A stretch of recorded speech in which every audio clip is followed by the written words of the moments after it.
We are live, I think. Ooh. Hello, everybody, and welcome to the Leeds vs Coventry review. Do us a favour, smash a like on this video and subscribe to our channels. So, Evie, Leeds, what do you think of Saturday's performance? Where to start? That was. Subscribe to our channels.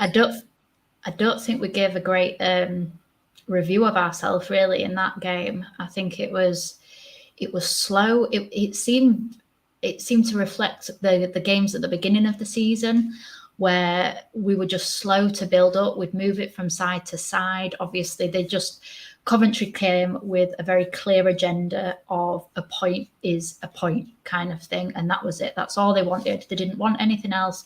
They didn't need anything else. You know, they're mid-table and they're not expecting to be relegated and they're not expecting to be in a promotion race. So a point against us is a very well-earned point. And you could tell that that's what they came for, because obviously the entire first half, it was just 10 men behind the ball, and that was it. They didn't try really to do anything. And as soon as we got the goal in the second half, all of a sudden there were spaces, and instead of exploiting it, we just backed off. It frustrates me. I don't get why we don't just kind of grab them by the metaphorical balls and just put it to them kind of thing. It's, really irritating, and definitely 2 points that we gave away there. We didn't, that wasn't a point gained, it was 2 points lost. And we've done that, at least when we did it at the beginning of the season, it was because we didn't know the team, we didn't know the tactics. But, we're 3 months down the line and we're still doing the same, making the same mistakes. And makes you think, is that tactics or is that personnel or just kind of what is it? Is Farke saying, get the goal and then stand off? But for me, he was a striker, so why would he say back off? 1 goal, 2 goals is a dangerous lead, but 1 goal is barely a lead at all, and we saw that on Saturday. I think for me, I've done a couple of watch-alongs with Stuart, the disabled team. He's another guy. Smash a like on his videos and subscribe to his channel because he's an absolute legend. It was the last 2 games I've watched him, it's like the struggle with his low block. They can't break teams down. And if we want to go up as an automatic promotion, we need to start killing games off. Yeah. We seem to get overrun at midfield at times. We looked tired on Saturday for me. I think whether he's a bit stubborn, Farke, with making changes, I don't know what your opinion on that is, but for me, certain players for me probably would have, I'm not saying go and make 4 or 5 changes, but I'm saying 2 or 3 just to freshen it up. Willie Gnonto don't seem to get a chance, and I think from start he could do something. I know everybody raves about Patrick Bamford, and for me, I think Perot at the minute, the last 2 games, he's gone missing, Evie. I completely agree. For me, I would probably take Perot off, put Gnonto on, and either try him at the 10, because I'd be really intrigued to see what he could do in that 10, or swap him and Somerville round and have Somerville in the 10 and have him on the left. I also think Matteo Joseph, I know he wasn't on for long in, what game was it? Was it the Blackburn game? But he came on and he looked determined. He looked like he'd put on some muscle. He looked like he was just up for it. And I think we just need a bit of energy. I think we just need some new ideas. Danny Rumsey, what a legend. I know, it's fantastic. I think we just need some. I thought Ampadu was really good. I thought he looked more up for it than Kamara. I thought Kamara's passing, I think he grew into the game, but not quickly enough. I think he had some loose passes in the first half that were just shocking. He just kept on giving the ball away. But Pirro for me, I think we either need to try him as a 9 or bench him and have Honestly, I wish I could go into the dressing room. I was absolutely raging, and that's why I could never do a watch along. The language that was coming out of my mouth was absolutely atrocious, but it was, I was very angry after that game. I don't think I've been that angry since last season. And I think that's what annoyed me, is the fact that it's been such a positive season so far that I felt annoyed at myself and also the team, that I was annoyed because I haven't been, I think the only game that we deserved to lose was the Southampton game. They just came at us and, we were 3-0 down and, we just didn't turn up. So fair enough, we deserved it. But the Birmingham game, it was a dodgy last-minute penalty. The Stoke game probably deserved a 0-0. I don't even think we deserved to win it, but we probably should, if Bamford doesn't get given the ball to hit the penalty. Oh, come on, Birmingham. Oh. But yeah, I just want the positivity back. And I was hoping that he was going to make a statement win on Saturday. I was hoping that because usually when we've had a loss or a poor result, we'd come back and absolutely hammer somebody. So I don't know, we just need some different tactics. And I don't like the whole Hail Mary, put 6 forward attacking players on. It doesn't work. It'll work one every 5 times. That's not a, it worked it's at not a Norwich, and that's tactic. about it. Yeah. I mean, it worked at Norwich, and that's about it. It didn't work at Sunderland, and it certainly didn't work at Coventry. No. And, how many times can we throw away results? We're already a month behind.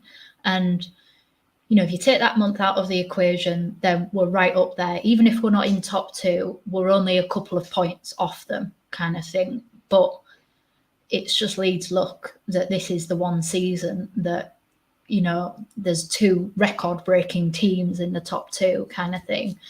But we just need to hold our nerve, and I don't think we can really judge Farke until after January. Let him have another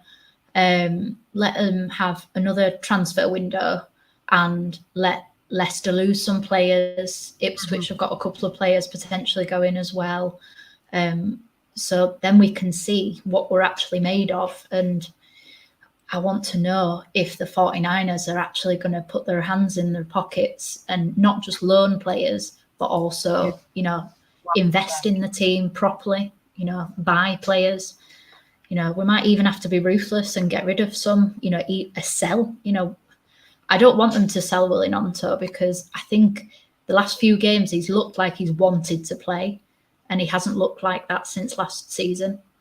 So do you think that to get a move though, because it's muted that there's a lot of Italian clubs interested in Willie Gnonto, Roma being, Lazio being one. For Willie's sake, does he stay in January or does he go?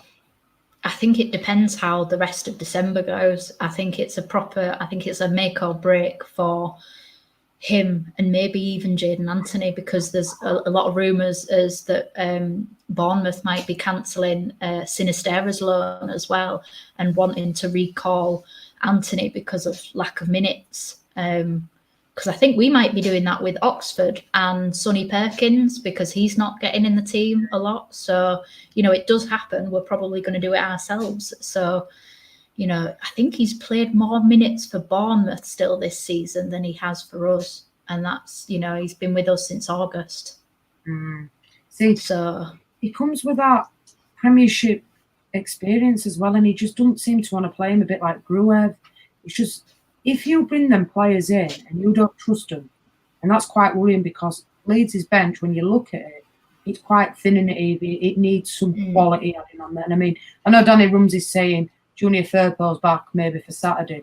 Does that fill you with confidence playing him at left back? No, not against Ipswich. He'll get turned inside out. But we seem to have gone from, quite a few people who can do a job at the right back and left back position to now nobody. Shackleton's injured, Byram's injured, Firpo's injured, and is he someone that we can ever actually rely on? I just don't think so. He's not match fit. So even if that's been, even if we kind of give him the benefit of the doubt, he's not match fit. So do you really want to put him up against in a game that we have to win? We can't draw, we just can't draw. We have to win this. It's even more important than the Leicester game was last month or month and a bit ago. Like, we have to win because we've lost points against teams that we shouldn't have lost points against. I don't think we deserved a loss against Sunderland. I don't think we deserved a draw against Coventry. They came with a plan to not play football and to just sit behind. So I don't think they really deserved a point, because I think that's just lazy, not even coming to play football. I just think it's lazy. Like, it's not entertaining for the fans when you're traveling all that way and you just see your team. How does that make you feel? Like, at least when, like, in the Premier League, when it was Bielsa and we would go and play football, yes, we'd get hammered, 4, 5, 6, 7-0. But at least we went and played football. Nobody could ever, say that we didn't play, then that we came to just sit behind the ball. We didn't do that. I just, He had a press football, didn't he? Well, a fast-flowing kind of football. And I think Leeds at the minute is more side-to-side football. I watched it and I thought, why aren't we using our wingers more? It seems to be pedestrian through middle, and it's not football you want to watch. And if you watch the end of the game, the crowd were actually booing. Yeah, I heard that. I've watched some. I've watched some other people, like some vlogs and things of, is it Dave who sits just behind the dugout? Yeah, I was watching his earlier on, and I heard them all booing at the end. I think they were possibly booing more the refs than the team, but obviously, if you're a player walking off, you don't necessarily know that. See the frustration there, though, couldn't you, with the players as well? Oh yeah. Somerville getting involved in the fight, and the fact that Georgie had to, like, pull him away to kind of save him, because obviously he got a yellow card, didn't he, for getting fouled? Yeah, I watched game and I think the ref had a poor game. I think some of them been shoved over 8, 9, 10 times. There weren't many yellow cards given out. They were quite rough.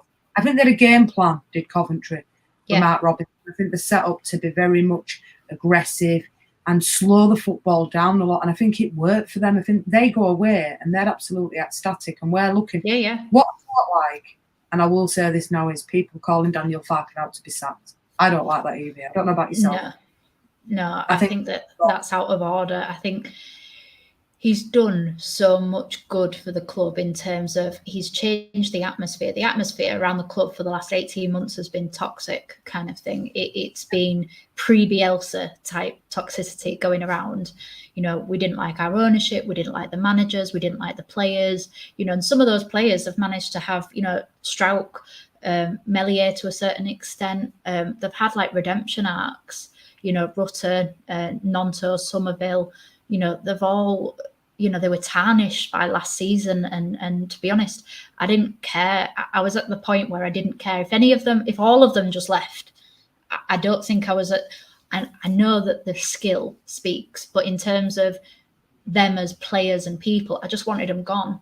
So the fact that Daniel Farke not only has managed to make me change my mind on that, but has improved players, and has given us wins against, teams that at that time were better than us, like Ipswich at that point were better than us. And, they were in a really good, as they've continued to be, on a good run of form. They hadn't lost at home since like November last year or something like that, I think. So, we shouldn't have won, really. We had some good chances, but we weren't, I think it was 50-50. If they'd have won, I don't think we could have complained either, kind of thing. It was just one of those games. So he's given us a lot to think about, a lot to be grateful for, but it doesn't mean you can't pick holes in him occasionally. Like, he has made poor decisions, in my opinion.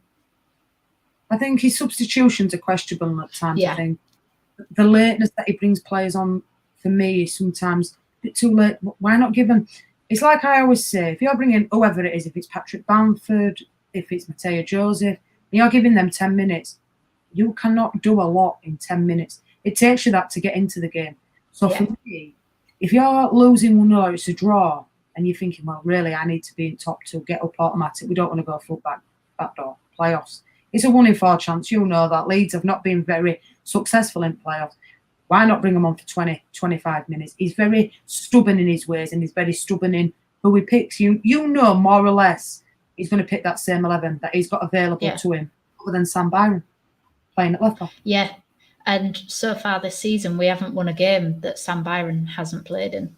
Exactly. So that's a shoot business, bringing him in on a free transfer on a loan. Oh, and he's done all right. I mean, I know he's got injuries, but Farke's already said he can't do 3 games in 8 days. No, and we knew that going in, and I wouldn't have. You can't say it was bad business either, because he was free. Exactly. We've got our money's worth already. Even if he didn't play another game this season, and I do think he'll be back, but he scored a goal, he saved goals. Which one was it? Where he did a goal line header. It was at home. Or was it the Norwich one? It might have been the Norwich game, actually. And he did a goal line clearance, right near the end of the game. So, he's saved us so many points this season and created opportunities. Going that him and Somerville have a really good understanding down that left wing. And I think we're really missing that. I don't think we're seeing the best of Somerville without Byron there, because he doesn't have that person that he can, interchange with. His comfort blanket is Sam Byron, and they interlink very well. Yeah, I do think that, and I think although Jed Spencer's a good player, for me he's not a left back. He is a right back, and I'd like to see Archie move back into where his preferred position is, which is midfield. Don't get me wrong, the young lad's done an absolutely fantastic job at right back, but I'd like to see that move round. So would I, because in the Blackburn game, obviously Archie got that assist, and that was because of the fact that he was allowed to go further up the pitch. And I think if he's in midfield, he creates those opportunities again and again and again. I think he's got a lot more creativity than he's been currently allowed to demonstrate, because obviously he's got to, his defensive duties come first and foremost. And that's absolutely fine. I get that. But we need a defence that can stay fit. We need it's, and my concern is for next season, if we don't go up, we've got Byron was on a 1-year contract, so we either have to sign him again. He's 1 year older, 1 year probably more likely to get more injuries. You've got Liam Cooper, he'll be out of contract, and I hope for everybody's sake and for his reputation, he doesn't sign a contract extension. To be a player. I would still love him. If he chose to kind of take the easy route out and retire now, I'd welcome him to stay around the club, because I think he's a great presence around the club. But I just don't want to see him on the pitch anymore. And that's for his own sake as well, because I think he might end up tarnishing the good memories that we all have of him if he doesn't bow out with a bit of dignity. Obviously, Rodon's on loan, Spence is on loan. So that defence next year, Stroud could probably get chosen. If he, carries on playing the way he is, he might get chosen to go to a lower end Premier League team.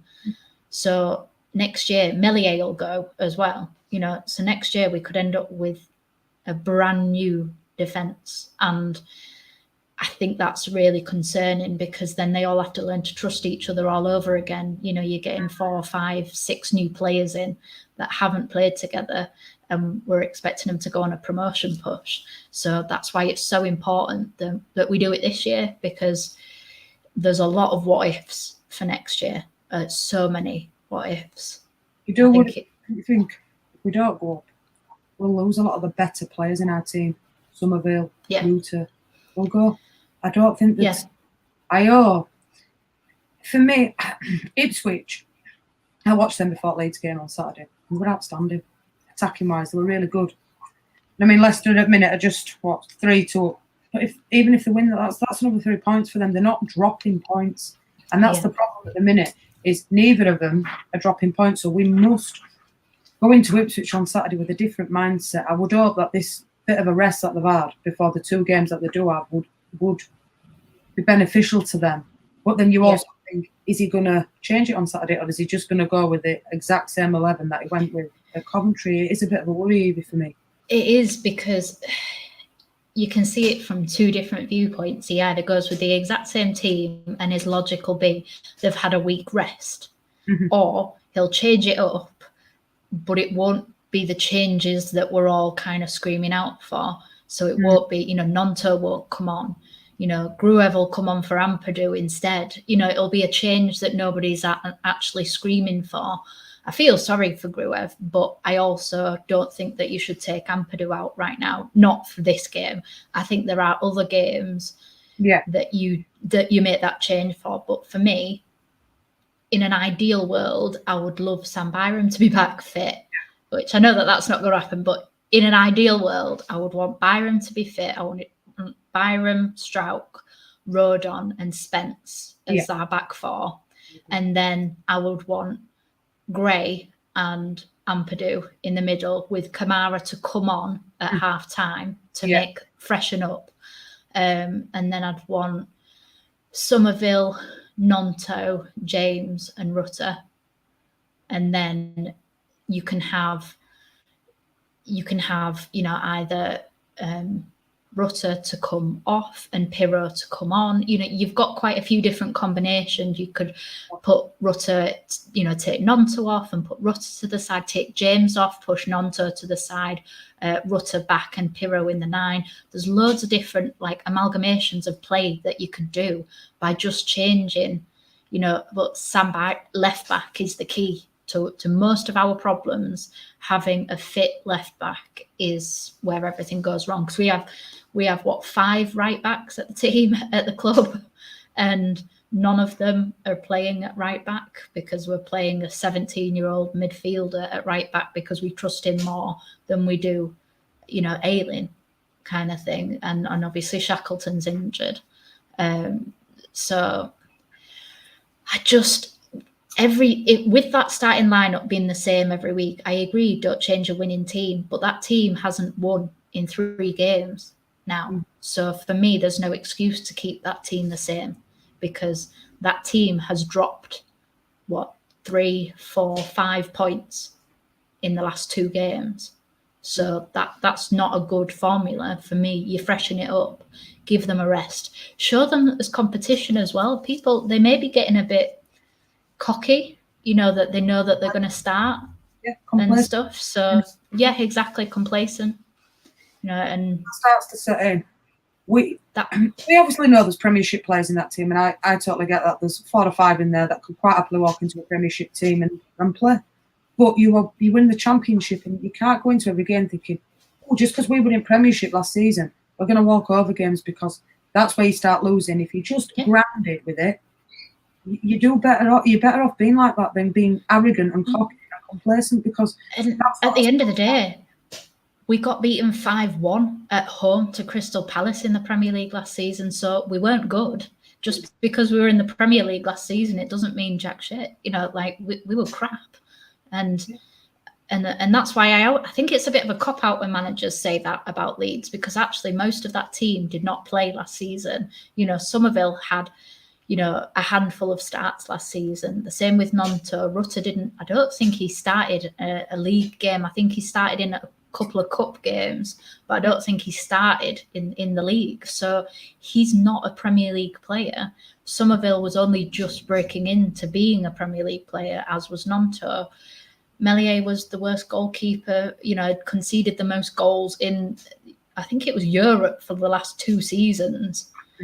So, we weren't a good team. So yes, we were a Premier League team, but we were a Premier League team that got relegated because we were crap. So, you can be a Championship team and be better than a Premier League team, because you could be fighting for promotion. Look at Ipswich; they were League One last season, and now they're the most consistent team in my eyes. I think they're more consistent than Leicester, performances wise. Yes, they concede goals, but they always score and they play really nice football. I don't think Leicester play good football all of the time. Some of the time they do, but I think Ipswich play more consistently good football than Leicester do. I agree. I think, look at Ipswich. I mean, like you say, they were League One and they've spent very little money. And if you look at the football that they actually do play, it's quite counter-attacking, nice football to watch as well. And you think, out of the two, I'd probably see Leicester dropping more points than Ipswich at the minute. Yes, so would I, because I think in January, obviously, I know most of the players that are going to AFCON aren't starters for them every week, but if you take Nonto, Bamford, Joseph, Anthony off our bench, all of a sudden we're panicked thinking if Somerville gets sent off or if Somerville gets injured, if Dan James gets injured, we've got no players to replace them. So a bench is just as important as a first team, because you have to have those options. If you don't have a bench, then people panic. People don't go into tackles because they're concerned that if they get injured, there's going to be no one to replace them. So a bench is very important. I think psychologically it's very important. Even if they don't get called upon, having a security blanket of players to come on is important. So for me, I think I completely agree. I think Leicester are more like, I still think that they've got enough of a cushion to mean that they'll get automatically promoted. But I do think that you could see them dropping more points. And I know it sounds awful, and I'm not being negative, because I still do think that there is a high chance that we get automatic places. But do you reckon that we have to start thinking positively about playoffs instead of seeing it as just doom and gloom? Because the top teams are so far ahead and have been so consistent, is third what we've got to prepare for? And do we have to get everybody psychologically prepared for playoffs so that they can handle it? I think myself, looking at the table and how many points we are behind, third place wouldn't be it'd be disappointing not to get up. But we still have that quality and that squad depth that we should win the playoffs. We are good enough on our day to beat anybody if we play the kind of football that we played against Ipswich, against Leicester. Meslier, for me, I know he gets a lot of stick, but he has made some good saves this season. He looks a lot better keeper. You can tell he's worked hard. And Farke's done something there to turn him around. He looks a different goalkeeper for me this season. I'm not saying if we went up that he would be in Premiership. Maybe they would sell him. But I think we do have to prepare ourselves for the playoffs. I think a lot of people think we were just going to maybe walk the league a bit complacent, thinking we're just going to get up. And no matter what, we were in Premiership last season, we'll just go back up. It doesn't always work like that. And I think if we prepare ourselves for the playoffs and we go up automatic, and there's no disappointment there, but we must prepare ourselves for maybe having to go down semi-final and final way. It's all dependent on how we do and how they do. Obviously, the last proper game of the season, we've got Southampton at home. Like, that game could be the game of the season, depending on how the rest of it goes. I think that if there's any chance of one of the top two, I don't know which one will go ahead, but I do think one of them at some point will just pull ahead, and it will be a 3-horse race between us, Southampton, and one other, whichever one it is. I'm going to say Ipswich because that's the easy route to take. I don't actually think that they will drop off, but I think that Leicester's quality will probably mean that they do keep the top spot. So say it's between the three of us and it comes to the last game of the season and we all have the opportunity to go second. It could be one of the greatest last days that the championship has ever seen, kind of thing. It could be the most stressful game that we've ever watched, kind of thing, because and that is something that concerns me, is when we've had the chance without playing a team, if we've had a chance to go or at least make up some points, we haven't taken it.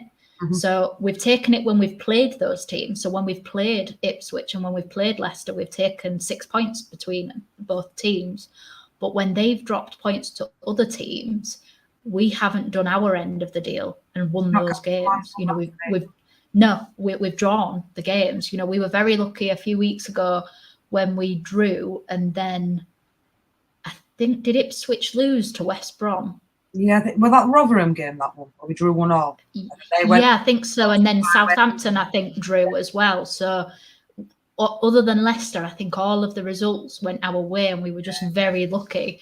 But, you know, we have to take it into our own hands. You know, we've got to do something. You know, we can't just rely on other teams, because that's what we were doing last year. We were relying on Everton losing, we were relying on Southampton losing, we were relying on Bournemouth losing.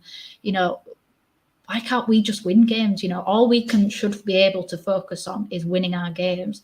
And when we don't, and we should do, like, you know, on paper, we should have won against Coventry, you know, and that's no disrespect to Coventry, you know, and the same with Sunderland, you know, they were managerless, but yet their interim manager was able, because he was brilliant. You can't fault them. You know, I said it on Joe's channel that, you know, everybody stuck to the script, and it meant that they knew what was going to happen next, and they knew what the plan was. When one person had the ball, they all just moved, and it was like they swarmed to one side and then they swarmed to the other side. There was just no way through for us. And, you know, so the fact that an interim manager out-noused a manager who's won the league twice before really shocked me, you know, and fair play to him, but that shouldn't be the case. No, I agree. You know, I was frustrated with that game, but that's where we're missing a Pablo type player or a Buendia type player, you know, somebody who can create something out of nothing. You know, we get a free kick, I groan. Whenever we get a corner or a free kick, I just think, well, what's the point? We don't score from them. You know, and especially now that Sam Byram's not in the team, you know, he's scored a couple. Well, I think he scored one, and the Leicester goal came from a Byram header that then got saved and then obviously knocked in by Rutter. But he's been involved in 2 or 3 kind of corner goals. And now that we don't have him, you know, Strauch's got his little 50p head, bless him. He just never seems to be able to get a goal when it comes from a corner. But it's just a bit of a waste when we get free kicks or corners and things. We just can't seem to do it. You know, if you looked on Saturday, we just couldn't get it past first man. It was just cleared every time. We should be capitalising on that, because we've got tall defenders that can whack a good header in. They can do it. Just getting back to this comment here by Leeds Angels, if Farke doesn't get up, do we sack him? No, me neither. I don't think so. I think it's a 2-year plan, and I think if he gets this season, I think it's a bonus. I really do. Yeah, me too. You wouldn't give a manager the largest contract that Leeds have ever given a manager if you don't see it as a long-term plan. And they get, you know, they're a business, so they've hired people to figure out the championship. They've said that, you know, Parag said that, you know, that they've employed people to basically figure out what gets you to win the championship. They'll have learned from that the championship it's a slug. It's you know, it's a real slog to get through it. You know, it's not. It's just you dig out results. You know, all of the winners of the championship, they haven't been fantastic every single game. They haven't been outstanding. Sometimes it's 1-0 wins that are ugly and really not pretty, not attractive football, but you just need to get the job done. And I think that's why Leicester will win the league, because they're doing that, you know. But the 49ers will have figured out that it takes a lot of things to fall into place in order to win. And obviously, when they hired Farke, they didn't know who was going to still be in the team. They thought that Adams was going to stay. They thought that Sinisterra was going to stay. They thought that Harrison was going to stay. You know, so that's 3 major players, 3 starters in our team last year, they thought were going to stay. So that's not Farke's fault. You can't blame any of this, and you can't blame Farke for Leicester and Ipswich having a record-breaking season. That's not his fault. So even with his stubbornness, in any other year in the Championship, we're in the top 2. Yeah, exactly. I think he's come into a club that were in disarray, to be quite honest with you. It were in a bad place with Leeds United, and he's come in and he's turned things round. He's brought players in, he's turned the squad round, he's turned certain players round that you'd have probably written off last season. So I think we have to give him that time and the patience with it. We are not going to win every game in the Championship. We're just not going to do that. The Championship, every week, it's not like Premiership where you have that top 6 and you think, right, that's your bottom half. They're going to win them. The Championship, every week, anybody can win anybody because it's that kind of league. It really is. And I think the guy has done a really good job. Like you said, if it had been any other season, Leeds would have been up in top 2. It ain't his fault that Leicester and Ipswich are playing as good as they are. They're not always playing their better football, but they're grinding results out. Leicester only grounded a 3-2 win out tonight against Birmingham, but they've still won. And I think we just need to get into that mentality at Leeds United, or whether it's a 1-0. I'm sick of hearing this. One of these days we're going to beat a team 6 or 7-0. I can't see it happening, Evie. I think we need to be happy with what we've got, back what we've got. Hopefully in the January transfer window, he brings in a left back and a cam. For me, it's definitely needed. It really is needed. But I still believe he'll get them up there. So do I. And I think if he didn't have a record, like at the end of the day, he's the joint best Championship manager. You know, he's been promoted twice, you know, and I would love that as well. I'd love for him to we're not going to win the league. I just genuinely don't see it happening. I think there's too much gone. I'm not saying that automatics off the cards. I really don't. No, I don't. But I just think that it would take something ridiculous for Leicester to have that much of a drop off, and we would have to go unbeaten, you know. And again, that's not going to happen because everybody raises their game. And you know, I got called out by somebody months ago now, and when I said that Leicester are the bigger team, if you put us both in the Premier League right now, Leicester are a bigger Premier League team than Leeds are. But in the Championship, Leeds are a bigger team than Leicester are. In the Championship, people don't raise their game for Leicester. In the Championship, everybody raises their game for Leeds. You know, we're the big fish in the small pond, and that's not coming from a place of arrogance. It's coming from a place of fact.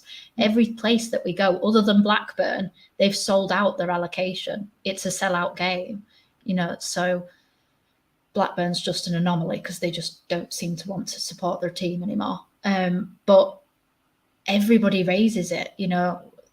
Millwall had their best ticket sales in like 2 years when we went down there. So everybody wants to beat us, which means that everybody's on it. And Southampton don't have that pressure. Leicester don't have that pressure. And Ipswich don't really have that pressure either. So out of the 4 teams in the running for automatic promotion spots, there is the most pressure on us because everybody raises their game to the next level. You know, look, Sheffield Wednesday, you know, Rotherham. like, yeah, exactly. No, you know, beat and even and Stoke, QPR. I know we beat QPR, but it was 1-0. You know, it wasn't exactly a kind of a really good beating kind of thing. You know, so all of these lower teams, especially away from home, like when we're at their home, they want to put on a show. They want to put on a performance because it's Leeds United kind of thing. So they play different. And because we don't have that key, we don't have that Pablo to unlock these defenses, you know, that's the only way. And we saw it on Saturday. As soon as we got that goal, spaces opened up. It was like we'd unlocked it and we just never did it. You know, we never got that second goal. If we get 2 goals within that 5 minutes, it's a 4-0 game, you know, like it is. And instead we got 1-1, you know, and I know the ref, he made some absolutely, I mean, I counted, they should have had 3 different players sent off in that game. The goalkeeper should have been gone. Eccles should have been gone, and I can't remember the other guy. I'm sure he was the guy that Somerville refused to shake his hand at the end of the game. Yeah, I've seen that. I can't remember his name, but anyway, so 3 players should have had multiple yellow cards in that game, and the ref just was not giving any. And yes, we didn't do it. We could have won that game without the ref's help, but the state of the refereeing in the Championship is something else. It really is. And I dread to think what VAR would be like in the Championship, because the referees are even poorer in the Championship than they are in the Premier League. You give them a camera and the option to nitpick against Leeds United, oh my God, we're getting relegated to League One. Thing is, for me, I think when we score, we seem to just drop off. And the goal that we conceded was quite a poor goal for me. There were 2 defenders round him when he got that header in. Don't get me wrong, I'm not going to take it away from it. It was a great goal, but we must up our energy levels. And when we score, we need to be going again, not dropping off with space and let them go down wing and then go score. And then it just goes flat for me when they score. We seem to just go flat. Instead of thinking, we need to kill this game off now and get that second goal, we just dropped. And I don't understand why we're like that. You see, and that's what makes me think, I wonder if it's tactics, because why would every single player do that? Mm-hmm. Or maybe it's arrogance. Maybe we think, oh, well, now we've scored one, we'll at some point we'll score a second. Instead of going for it like you go for that first one, they just think it's going to happen. Instead of making it happen, they kind of think that it's just going to be gifted to them. And I agree with you in the fact I don't think we're going to thump anybody, but I want us to go and make a statement. I thought that the Huddersfield game was going to be the beginning of us making that statement kind of thing of, if we can score 4 goals in 45 minutes, what do you think we can do in 90? And I understood with that game because Leicester was the game afterwards. So I understood with that one, you rest your players because you need them for Leicester. I get that. But there's been other games that, we could have, just really thumped someone, really gone to town, in the QPR game, that we didn't, obviously we got that first goal fairly early on. I think it was like in the first 10, 15 minutes or something. And I was like, we're going to be cooking on gas here. And obviously they lost their goalkeeper and we didn't register a shot and they had a striker in the net. Like, why did we not even take a shot at them? Why are we not trying to thump these people? Why are we not? Because goal difference, genuinely, well, at the minute, goal difference is keeping us third. So anybody that says goal difference isn't important is talking out of their ass. It's as valuable as another point. If we get to the end of the season and us, Ipswich and Southampton are all on and around similar points, goal difference could be the thing that, that makes the difference. So,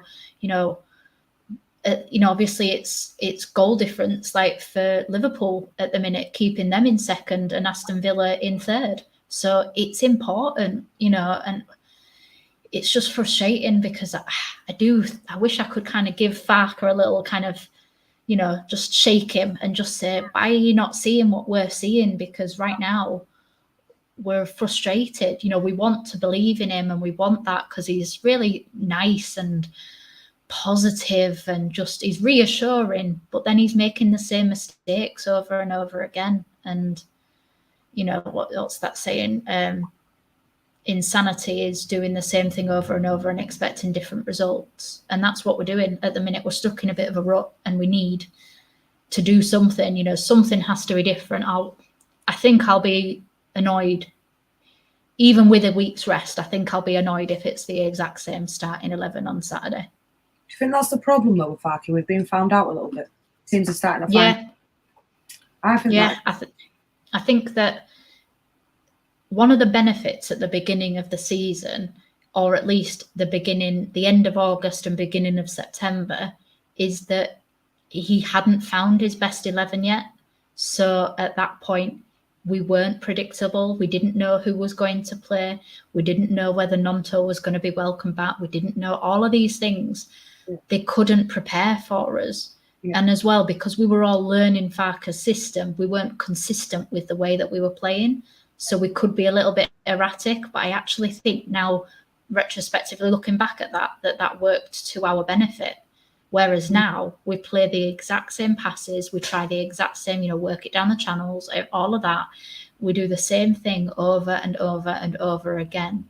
And we do it slow. And Jer from Leeds United The View, he has always been adamant that if we start slow, we won't do well.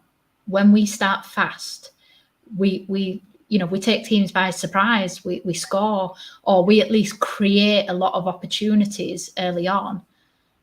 And the slower we go, the more that people just pick us apart and then we get sloppy on the 44th minute and concede a corner or a free kick or something, just a goal, that just seems to be the script for if you're coming to play us, if you just read this and follow through, this is what's going to happen. Bide your time until half time and then you'll get a goal, we promise you. And it's just, I want to be surprised. I would genuinely love it. And I said on Joe's the other day that I wanted to be proven wrong. And I wasn't proven wrong on Saturday. I said he would go for the same line. I said it'd be a draw because, the only way that we get a different result is if we do something different, and we're not. And I think he has to learn by that. I don't think he'll be sacked, and I'm not calling for him to be sacked.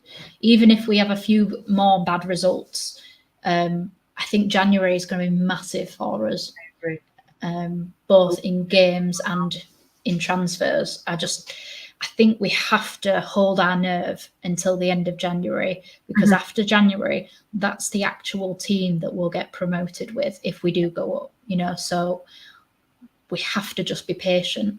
And it's killing me. Honestly, I was not patient on Saturday.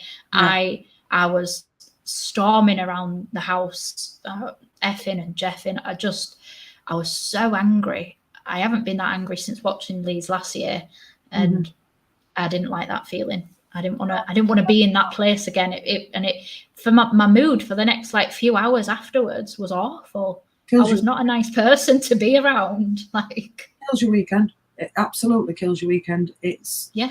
Because you get to Saturday and that team sheet's going to be more or less the same 11 that starts every week. There's no element of surprise. Or we'll bring Nonto and let James have a bit of a rest, because Dan James does struggle with the low block. Yeah, he does. I noticed when Willie come on Tuesday against Sunderland, he did get past them players a few times and he cross balls in. And I think if he couldn't see that, I know everybody has this preferred starting 11 that they like to go because they trust. Klopp's probably the same at Liverpool as well. He likes to sing. But it's Saturday and Tuesday were very similar games. They were so frustrating. And I think that's the problem. It's not that I want him sacked, because that is not the case at all. It's fucking frustrating, excuse my language, because it really is. We could have had fucking Frank Spencer playing up front for us and we still want to score. That is how poor. And Danny Rumsey makes a great point here. Perot Swansea, we're on fire. What has happened? And I know we scored, is it 7 this season, Perot? But I think 7 or 8, I think. He's been poor. He's done nothing. No. And Farke must see that from the sideline. And he didn't take him off on Tuesday at Sunderland, did he? I think he took him off on the Saturday, didn't he, and kept him on the Tuesday. Why not let Bamford roll the dice and let's have Bamford up front? Just let's see how he goes for one game. See how he does. Because his hold-up play, for me, he's good, Bamford. Yeah, I get that. I would probably prefer Joseph to come on. Joseph, because he looks like the guy has bulked up. He looks soft. Why not give him a run out and give him a chance? Because he doesn't have that fear. Because he's young and because he's been really successful in the under-21s, he's got that cockiness, not arrogance, but he's got that cockiness of, I'm going to do this because this is my time to shine, kind of thing.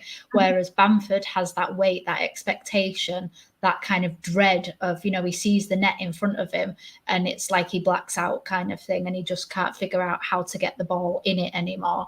And I feel sorry for him, to be honest, because I think injuries have killed him. I think Leeds' crap recruitment has killed him, because he hasn't had, until this season, he hasn't had any competition for the last 2 seasons. So he knew that he could be injured for a year and come back and still get straight. Yeah, exactly. And that doesn't encourage you to get back. If you know that somebody else is gonna steal your spot, you do whatever you can to get fit.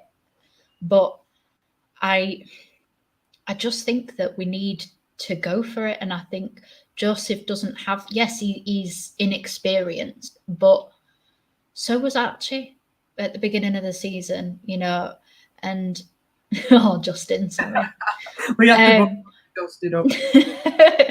Yeah, that beard. That's a new picture in it. They shaved his beard. It is, yeah. It's fatherhood that's done that to him. I will be the first person with Bamford.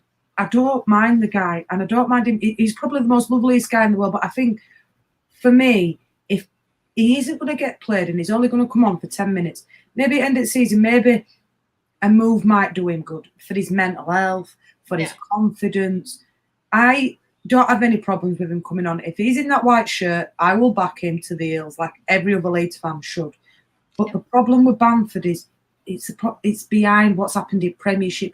I don't think fans can forget that, Evie. I really don't. No. And that's the issue with him. It's hard. He was good in the 2021 season, and that season is a long time ago now. Like, that's, you know, it's just he's not that young anymore. Stop it, Danny. He isn't that player anymore. You know, he's 3 years older. He's a hell of a lot, you know, more injury prone since then. He hasn't regained any sort of form in either minutes or goals. In fact, every game that he scored in last year, we didn't win. Mm-hmm. So, you know, we either drew or lost. And, you know, he'll know that. He's quite a stats person, is Bamford, apparently. So he'll know that. You know, he'll know that he's not been on form, that his goals haven't actually really contributed to Leeds since the Brentford one, you know, where he injured himself in the celebration.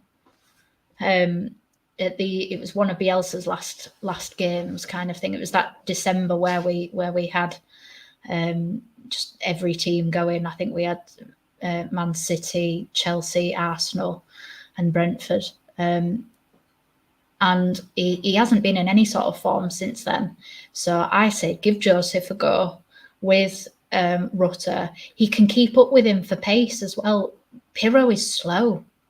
Like, he's so slow. And I just don't... I just don't know where we go, because if he's slow in the Championship, if we do get promoted, he's going to be a bench option. That's it, isn't it? I mean, you know, worth value. Can you see anybody coming in and wanting him other than maybe a lower end Championship team? You couldn't really see him going anywhere else, could you? He's not, the market value isn't there for him. Yeah. It is a hard one, because I can see maybe Willie going in January. I don't know about yourself. I think it all depends on December. I think if Farke plays him more, then I think he stays. I think Somerville will might even convince him to stay. But I just don't. I think it just really depends on whether he plays him. I think if he plays him, then he maybe says, okay, I need some more games. I think if he has an honest and frank conversation with him, then he'll stay. But I think if he doesn't get played, I don't. He won't go on a permanent, I don't think. But I don't think he'll want to go on a permanent. But I think if he goes in January, I think he goes as a permanent so that we can get cash in the bank to buy new players. Mm-hmm. So, yeah. This is a good point here. I brought him to the team at 15 but never played. Joseph hasn't had that. Totally agree. Totally agree with that. What, as in Joseph shouldn't be playing but should? Oh yeah, I get that point. But he wasn't here at 15, to be fair. So he only came. He was the signing. Who couldn't strike a match? I'm presuming Bamford. Yeah. I quite like that. It's quite good, that one. No, I do agree with Danny in the fact that he needs more than 10 minutes. I think that goes for all subs, unless it's defensive. I think all subs need longer than 10 minutes. You're not warm. How can you don't know what the game feels like. You don't know how much of a knob the defenders are. You don't know all of these things until you're in there and you're actually playing. You don't know. So I just don't see it really. I don't see the point. For me, unless it's somebody's injured, you might as well just not make the subs. If you're going to make them that late, they're not making an impact on the game. I agree. Going to Ipswich game, what do you think? See a win? If he changes something, yes. What would you change? See, Dan James, I think, will be useful in this game because Ipswich will come at us. They won't sit back because a point for them as well isn't good enough. They'll want all three. Because not for us, but they'll want all three so that they can get even closer to Leicester. It's still then they know that they might have a drop off, so they're getting as many points in the bag now so that they can afford to have maybe a bit of January blues kind of thing. So they'll come to play, and Dan James will suit that. Somerville will suit that, and. So the thing is Pirro scored against Ipswich last time, and that's where he got his first goal, because that was his first game for us, was in that Ipswich game.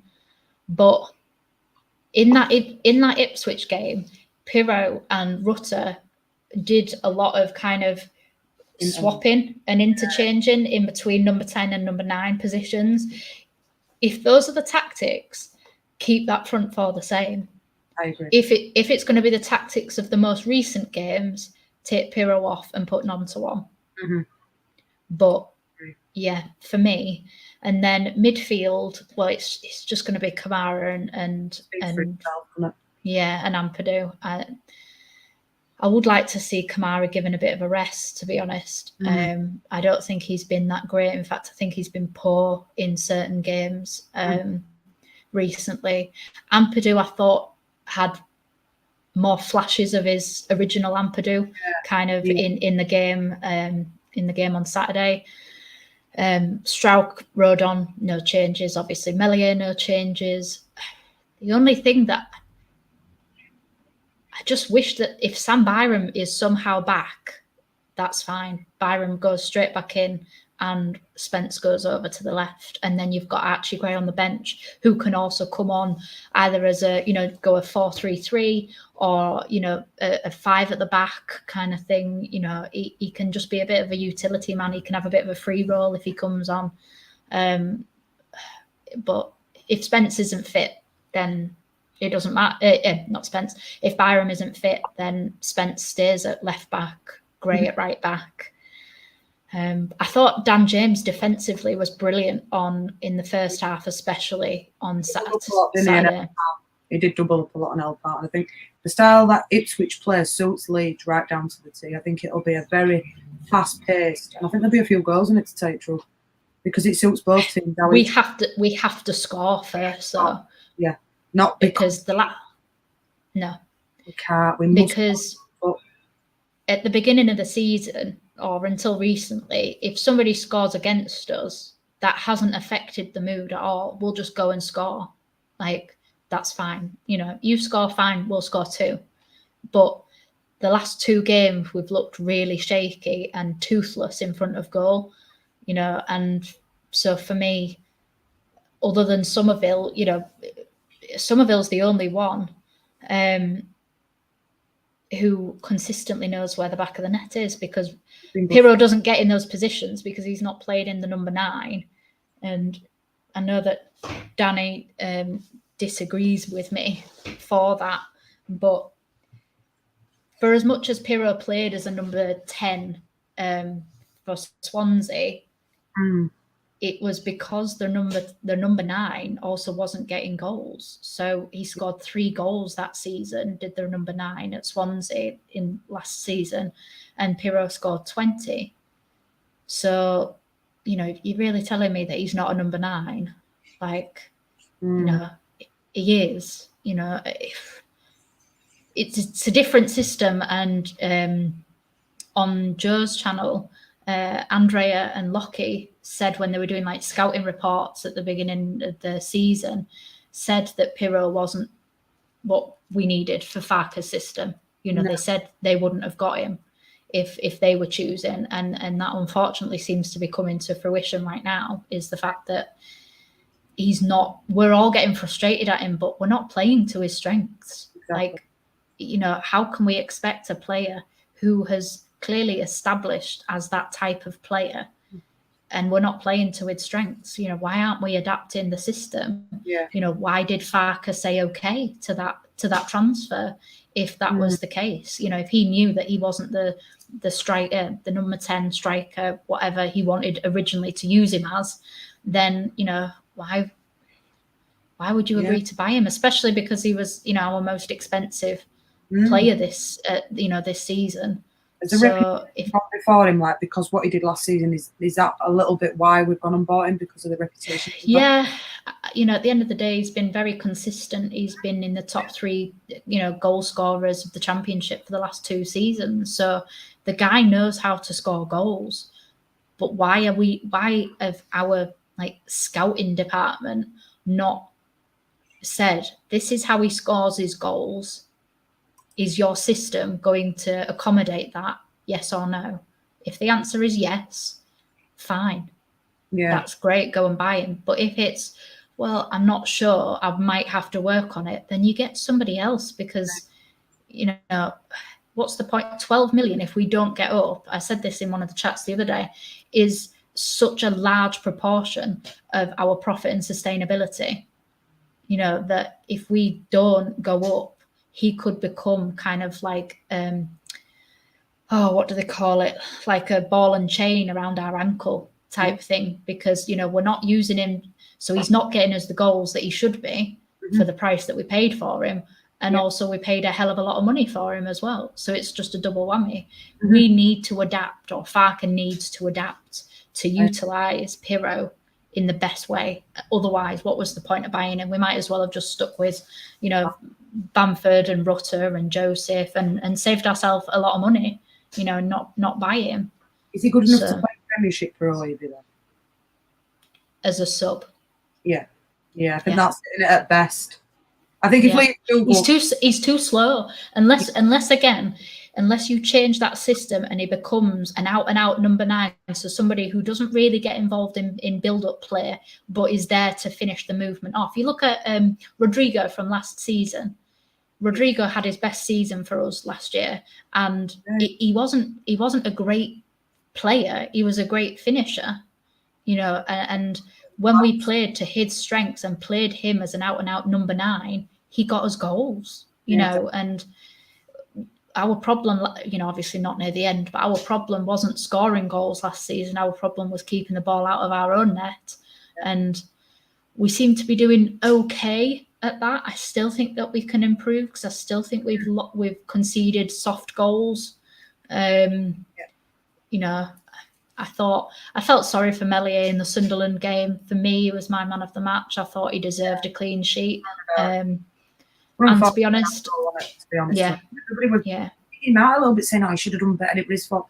I don't think so. I think he made a cracking save in the first half. I don't do anything about that. Archie, for me, should have been 4 yards more forward, if I'm honest. But he's 17 years old. he's going to learn from these mistakes. It was just a very. It deserved a draw. It was a bit of a scrap game. It did deserve a draw, and Leeds were a bit unfortunate. But Sunderland will be buzzing with that. Same as Coventry. Well, we must go now and win on Saturday. We have to win. Yeah. And Preston. For me, we have to win our games until January. So have we got 3 more games? Got Ipswich, Preston, or is it just 2 more games now? Have we got one on New Year's Eve? I think we play New Year's Day, don't we? Do we play second of January? Not sure on that one. I can't remember. I'll have a look now and just make sure. But yeah, I'm going to go for a 3-1 win to Leeds. I think there will be a change. I really do. I think he'll change it. I think he'll listen to what's being said, and I think he'll make 1 or 2 changes, and I think it'll be a different Leeds that we see on Saturday. I really hope so. I hope it ain't going to be stagnant and passing from side to side. I hope that we just play a lot better football. I really do. Because we have to be clinical as well. Like, we're not being clinical. We're creating so many chances. Like, you look at, I know we won the Leicester game, but we could have been 2-0 up in the first 5 minutes at that Leicester game. Pirro missed, a sitter. Mm-hmm. And, and as well, his confidence, he's a striker and he hasn't got a goal in the last few games. So his confidence will start going. He's playing out of position. He's not doing the job that he's being asked to do very well, really. And he's not scoring goals. So he's literally just a body on the pitch at the minute. And I feel sorry for him. Minute for me. Yeah.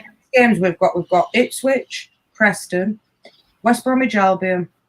That won't be easy. That'll be a hard game. All forms away as well. Preston away. So out of them 4 games, how many points do you see us getting? I think if he changes it, 3 points on Saturday. If he doesn't, 1 point on Saturday. So I'm going positive. I'm going to say he's going to make changes, and we'll go 3 points on Saturday. Yeah. 3 points with Preston. West Brom. 1 point at West Brom. Birmingham. But the thing is we need 3. Mm-hmm. But I just think West Brom, they managed to get, they bullshitted a 1-1. We should have won that game because their goal was handballed into the net. So that's an extra 2 points that we should have had. And how nobody saw that, I have no idea because it was blatant as hell. Yet again. Yeah, it was shocking. But so I think 3 Ipswich, 3 Preston, 1 West Brom, and then who else was the last one? Birmingham. 3. And that is with the caveat that Wayne Rooney is still in charge at that point. That is very true. I mean, if he gets sacked the week before and then they have a new manager bounce, that'll just be Leeds' luck. But you know what, though? We're at home for that game, so I do think we should win. Did not deserve to be sacked at Birmingham. No, they were top 6. They were doing all right, and Shrek takes over, and they just slide down the table. Yeah. And for me, I think that were a poor decision. Just because he's Wayne Rooney, he's done nothing in his managerial career. As a player, yeah, we're outstanding, and I'm not knocking. It's the same for Lampard, the same for Gerrard. That golden generation of footballers seem to think that they can just, walk into managerial jobs. They've got no tactical nous, because the thing is the issue is all of them 3 were epic. They were the best of the best. You can't teach that. They were naturally gifted, and they trained hard, and as well, it was 20 years ago that they were at their peak, kind of thing. Well, actually, maybe not so much, but 15 years ago, say they were at their peak, and it's a different world because there wasn't really, not to the same levels, social media. There wasn't the kind of the showiness in terms of you respected, they all worked for managers that they respected, especially Rooney, like if whatever Fergie said went, kind of thing, and he was, you know, love him or hate him, Fergie was one of the greatest managers to ever, you know, grace the Premier League. A manager like that, as you've seen since he's gone, they've declined. Oh, it's brilliant. It's great to watch. I love it. Them going that way because Fergie knew what he wanted. And he were fucking no nonsense. You did as you talk. You know, none of the shit. You know, or you were out. Yeah. You know, it wasn't about if you were Roy Keane, David Beckham. It didn't matter who you were. If you didn't do what you were told to do, as Beckham found out when he kicked that boot at him, you don't do as you're told. And that's what sometimes, as a manager, you need behind you. That bit of, you know, pushing the boundaries. That's why they're struggling under Ten Hag, because Ten Hag is quite a strict manager and they don't like that. You know when Belisa first came to Leeds, he had them litter picking round to make sure that they were grounded and knew. Yeah. He was strict, Belisa. Do you know what? He got best out of his. He had a fucking shite squad at times. He got the best out. Oh really? God, you imagine Bielsa with this squad now. If Bielsa had this squad now, we'd already be the top of the table. Like, because for me, I'm not saying that we don't lose the games that we've lost, but I'm saying we win the games that we've drawn. I agree. And because usually with Bielsa, it was all or nothing. You either lost or you won. Very, very rare would you get, would you get a draw kind of thing. And I just because he was a striker, I just wish that he would put more impetus on attacking. We just seem to be quite passive, and I think I think a left back and a number 10, and we're cooking. I think it's a whole new Leeds. If we get those early on in the January transfer window, I think we shock Ipswich and Leicester. I really do. I think we shock the table, because that's all we need. Those are just the little puzzle pieces that we just need in order to take us to that next level. So yeah, I think so. What does that work out as? 3, 6, 7, 8, 9, 10. You go 10. I'm gonna go win Ipswich. I'm gonna go win for Preston. I'm gonna go a draw at West Brom, and I'm gonna go for a win at Birmingham. So same as you. I think we'll win 3 and draw. Fingers crossed. Anyway, we have been going for an hour and 12 minutes, so I think I'm going to wrap this one up. I thank everybody for being here. Absolutely fantastic, guys. Danny Rumsey, what an absolute legend you are, mate. Same as you, Robbo. Thank you all for popping in tonight. It means the absolute world to me and Evie. Watch his face, because there's going to be a few more videos coming out. Make sure before you leave, you smash a like on my channel, on Evie's channel, subscribe to my channel, subscribe to Evie's channel. And I thank you all so much for joining us tonight. Thank you so much. See you later. Bye-bye.